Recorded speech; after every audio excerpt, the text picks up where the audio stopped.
बातमी यानंतरची सोलापूरमधून। सोलापूरमध्ये दूषित पाण्यामुळे 2 मुलींचा मृत्यू झालाय। बाबू जगजीवन राम झोपडपट्टीतील ही घटना आहे। प्रणिती शिंदेनी घटनास्थळी भेट दिलेली आहे। दूषित पाण्यामुळे 2 मुलींचा मृत्यू झालेला आहे। धक्कादायक घटना ही सोलापूरमधील आहे आणि प्रणिती शिंदे यांनी घटनास्थळी जात या कुटुंबाची भेट घेतलेली आहे। बाबू जगजीवन राम झोपडपट्टीतील ही घटना आहे।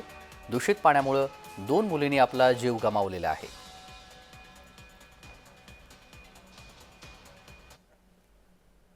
एक मुलगी त्या ठिकाणी 14 वर्षाची मुलगी मृत्युमुखी पावली आहे।